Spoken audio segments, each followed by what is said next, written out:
This is IGN. The comedy reboot of a horror franchise you never asked for. This is your IGN review of 2025's Anaconda by Matt Donato.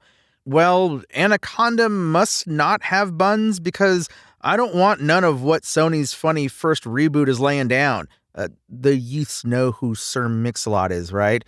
Well, director Tom Gormican follows his Nicolas Cage in-joke of a movie, The Unbearable Weight of Massive Talent, with another meta filmmaking comedy, but this one is a stinker.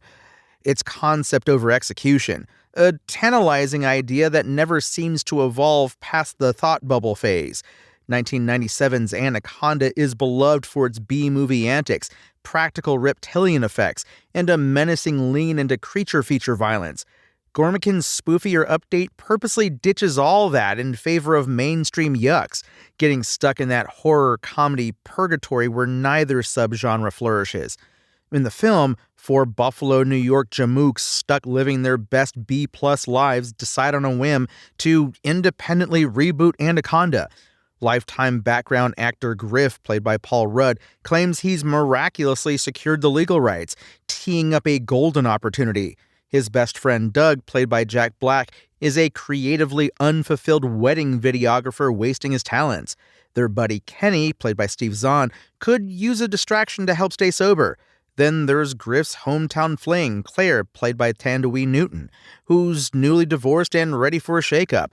All four embark on the midlife crisis of a lifetime, heading into Brazil's Amazonian jungle for a 3-week shoot, but they soon find themselves in Anaconda, for real. Unfortunately, Gormican and co-writer Kevin Etten struggle to weave riverboat survival thrills into a Hollywood satire that roasts an industry obsessed with resurrecting intellectual properties. At the film's core is a wholesome message about creating art with the people you love, but subplots about illegal activities and trigger-happy thugs feel shoehorned in as runtime padding. Daniela Melchior flounders as the boat's sketchy captain, Ana Almeida, given how the film would run smoothly without her added baggage. Griff, Doug, Kenny, and Claire wrestle with enough existential depression about unhappiness and self-loathing to keep the central conflicts afloat, while Anna's eventual moment sinks and is immediately forgotten. Laughs are hard to come by as ridiculous gags frequently impair snake-based tension, but the punchlines aren't all duds. Rudd is unsurprisingly charming as a D-lister who has to pull up his big boy hero pants, while Black, well, I'm a mark for Jack Black doing Jack Black things, and here he's putting all that chaotic energy into a passion for indie filmmaking, although he's handcuffed by his character's straight man trappings.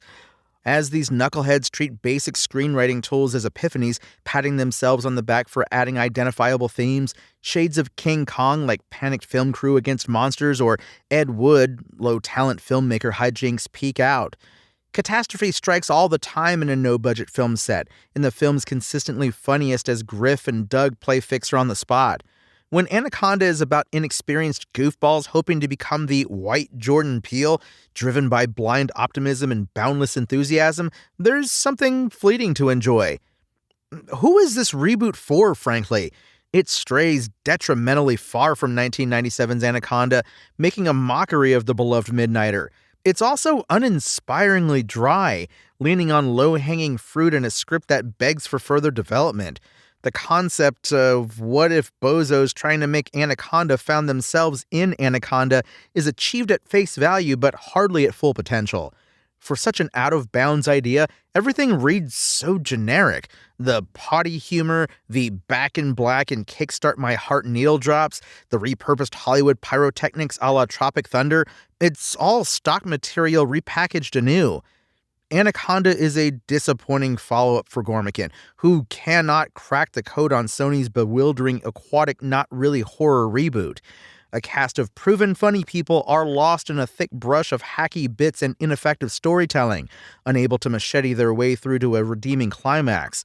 There are brief bursts of creature feature excitement and belly-tickling humor, but way more stretches of bafflingly unclear ambitions that feel like they're struggling to keep the movie within a movie gimmick afloat. It's Anaconda without the aqua horror chills, throwback practical effects, and midnight movie entertainment. What an odd choice. Anaconda's IGN score? 4 out of 10. Thanks for listening to IGN. My name is Tony Jackson, and for the latest Anaconda updates, visit us at IGN.com. Spoken Layer.